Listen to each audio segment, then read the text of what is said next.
All right, let's dive into something that's absolutely crucial, but honestly, often gets overlooked with GPU virtualization: security and isolation. You see, when you're sharing hardware as powerful as a GPU, you're not just sharing the performance, you're also sharing a potential attack surface. And let me tell you, the rules of the game here are totally different from what you're probably used to. Okay, before we really get going, we've got to get the important disclaimer stuff out of the way. So this is module 15 of a 20-part tutorial. And what we're talking about here is really a high-level overview. It's not specific, technical, legal, or financial advice. So as always, please make sure you talk to your own pros before you take any action. And remember what we covered back in module 14. Licensing for this stuff is a real minefield, so keep those implications in mind. So with that covered, let's get right to the heart of it with a big question. You know, we've spent decades getting really good at locking down virtual CPUs. So you might think securing a virtualized GPU is basically the same deal, right? Just more of the same? Yeah, not even close. The answer is a hard no, and understanding why is absolutely critical for your infrastructure. Seriously, if you treat GPU security just like CPU security, you're setting yourself up for a whole world of hurt, because the hardware itself and the way we use it are just fundamentally different. So, what is it that makes GPUs this whole new frontier for security? Well, it all comes down to their unique design. Unlike a CPU, a GPU has this super high-speed, direct pipeline to memory, and it can actually maintain a persistent state, meaning stuff from a previous job can just linger. This creates brand new ways for attackers to get in, vulnerabilities that simply don't exist in the CPU world. So what exactly are these new threats? Let's get specific and identify the enemy. We're going to break down the 4 core vulnerabilities you really need to be thinking about in your GPU stack. Each one is a different kind of beast.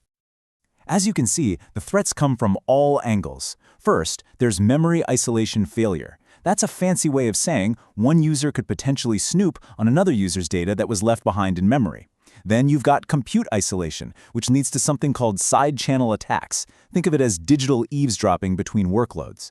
And of course, there's the software itself. The GPU driver is a massive attack surface. And finally, you can't forget the firmware. The GPU's own internal operating system can be a weak point. Let's just double-click on that side-channel attack idea, because it's pretty wild.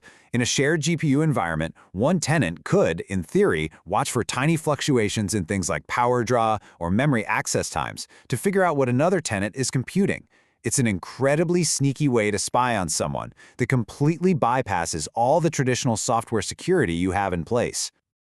Okay, so we've identified the bad guys. Now, how do we build a fortress to protect ourselves?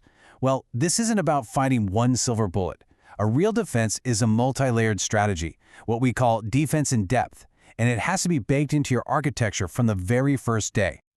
Building a strong security posture means having layers. You start with the principle of least privilege, basically only give a workload the absolute minimum GPU access it needs to do its job. Then, you isolate your GPU nodes on their own network segments. You've got to monitor and log everything, because a weird spike in GPU usage could be your first sign of trouble. And you absolutely must test your own defenses regularly and have a specific plan ready for when, not if, an incident happens. In this right here, this quote really captures the central dilemma, doesn't it? For a lot of us, the entire reason to virtualize is to save money by cramming more workloads onto less hardware. But as this points out, if you're dealing with really sensitive data or you have regulators breathing down your neck, that need for absolute security has to trump any cost savings you might get from sharing. So all of this, it all funnels down into one fundamental architectural decision. You have to make a strategic choice, a trade-off, between the efficiency you get from sharing and the solid guarantees you get from total isolation. And here's that trade-off, laid out plain and simple.